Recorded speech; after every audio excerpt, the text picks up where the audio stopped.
ok? Então vamos iniciar pelo box 1. Quem são os clientes? Eles podem ser melhor segmentados, como que você utiliza, e aí nós utilizamos o termo persona nos clientes aqui. É interessante porque o persona e público-alvo o pessoal confunde o que é um, o que é outro, né? Então é abordagem, metodologia, é foco na metodologia ágil, né? Que focado para startup, algumas questões a ser tratadas faz muito mais sentido na persona do que no público-alvo, tá? E existem algumas ferramentas para identificar a persona, não é somente identificar. Toda vez que eu faço mentoria, converso com empresas que desenvolvem soluções ou startups que estão buscando soluções para o mercado, eles falam, não, vou atender todo mundo, quem quiser meu produto, compra, né?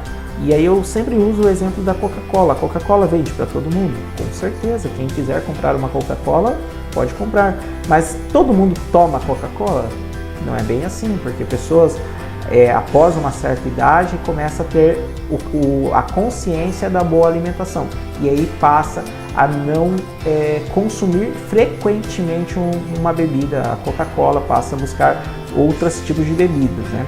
E aí você olha para a propaganda, olha para a comunicação de mercado, ele não tem uma conversa com a terceira idade, exceto o Papai Noel.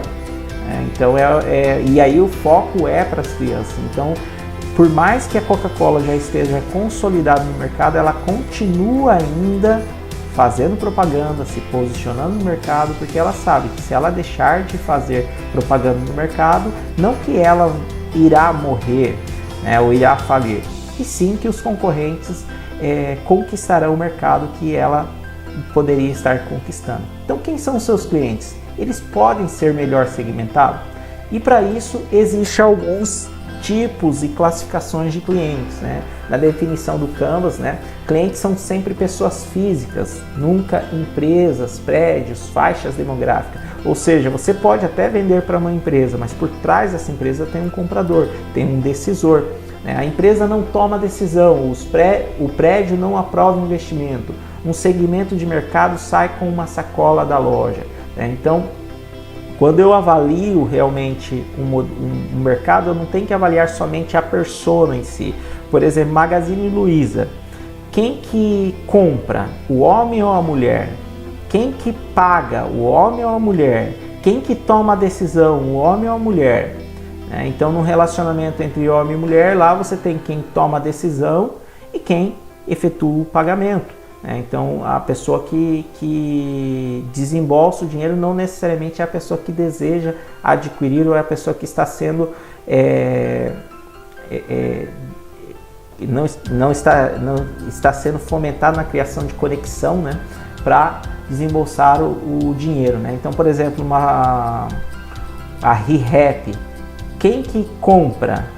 Quem que decide? Quem que paga? Então são 3 pessoas envolvidas no processo de compra. Então, o tipo de cliente, segundo Steve, usuário, né, é um cliente que é influenciado por alguém, que recebe a recomendação de alguém, que tem uma outra pessoa que toma a decisão por trás, tem alguém que paga e tem um sabotador. E essa pessoa e essa figura pode ser feita pela mesma pessoa, 3, 4, né? Então, o usuário tomar decisão, pagar, influenciar, no entanto, uma terceira sabotar, né? Muitas vezes, o termo polidez, político, não estamos falando exatamente da política, mas o fato do relacionamento social, nós temos a pessoa que influencia, a pessoa que critica, que sabota, né? E a pessoa que toma a decisão, às vezes por inveja, ela promove a sabotagem.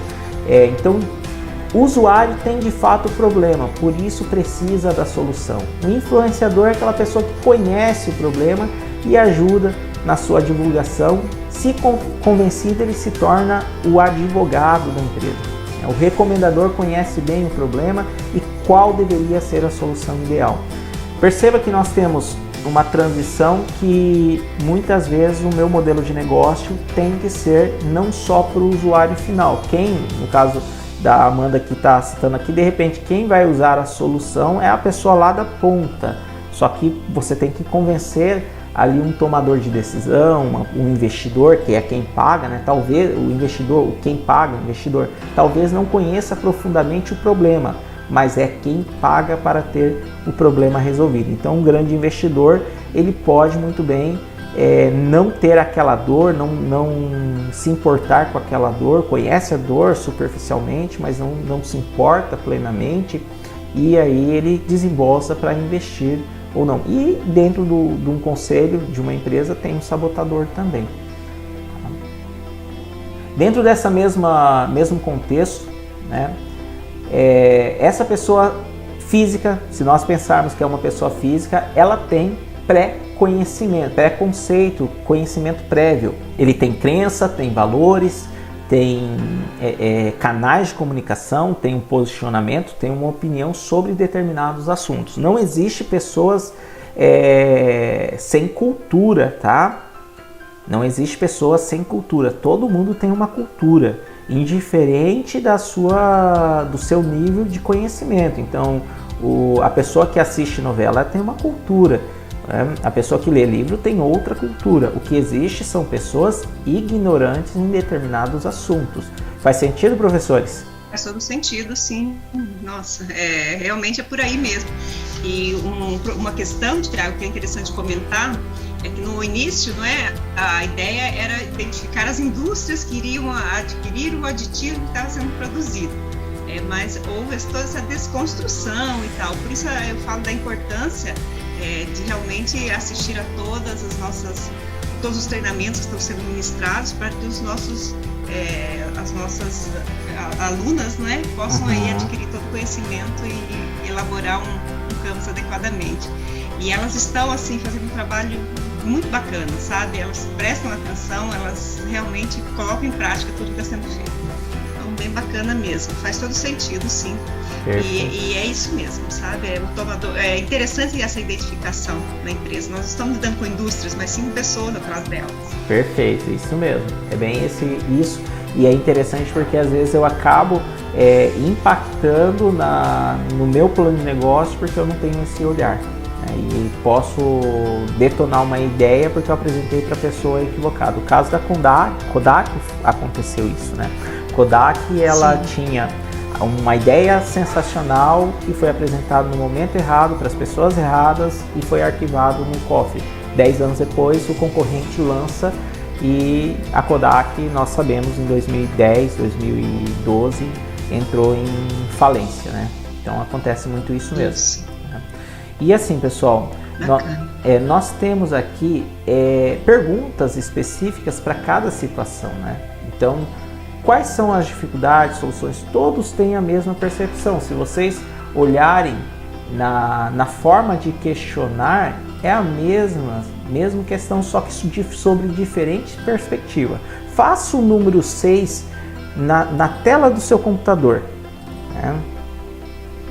Perceba que se eu inverter, tornou-se 9. A forma e a perspectiva que você olha para uma situação pode ter significados diferentes. Por isso é importante fazer um voo panorâmico, uma visão sistêmica, vendo sobre diferentes ângulos. Assim são as personas. Propor, mapear sobre diferentes perspectivas. O caso da Uber que eu vou trazer para vocês de forma prática, vocês entenderão qual que é o valor para o usuário e qual é o valor para o prestador de serviço, para o parceiro. Para identificar os reais problemas e solucionar de maneira mais efetiva, é preciso abordá-los sobre diferentes perspectivas e ângulos. Pessoas, nem aqui nem na China, são iguais. Cada pessoa tem a sua particularidade, a sua peculiaridade. Olha, interessante porque por mais que, por exemplo, você pega qual é o país mais fechado do mundo, a Coreia do Norte, mesmo lá nós temos diferenciação entre pessoas, por mais que lá utilizem os mesmos cortes de cabelo, as pessoas são diferentes, têm desejo diferente, então eu não posso colocar em uma caixa, né? E aí está no balaio do LGPD, são 21 gêneros, né? Cada uma tem uma nomenclatura. Diz que há 21 gêneros para limitar ainda, porque se nós formos abrir incontáveis gêneros. porque cada um tem um entendimento da sua sexualidade.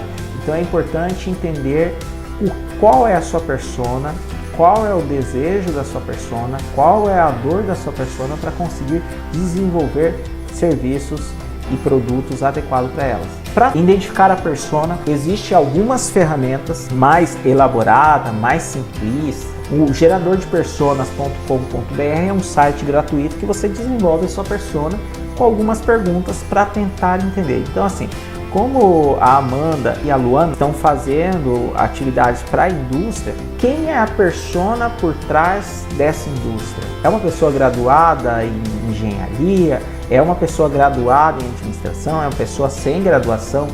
Eu faço muito essa análise quando eu vou vender consultorias, tá? Então eu não vendo consultoria para a indústria, eu não vendo consultoria para franquias, né? Eu vendo serviços para pessoas que atuam nessas empresas. Então eu tenho que analisar exatamente qual é o perfil dessa pessoa, como que eu faço a apresentação para essas pessoas, qual é a comunicação que eu utilizo. Enquanto um está no Instagram, o outro nem Facebook tem. Como que eu me comunico? Quais são os atos? Aí nós entramos na parte do marketing. Nós entramos na questão aonde essa pessoa está, qual é a demografia, qual é a composição familiar dessa pessoa, aonde ela está inserida, qual é o pensamento dessa pessoa e qual é o comportamento dessa pessoa. Pensamento é diferente de comportamento. Pode pegar os religiosos, né?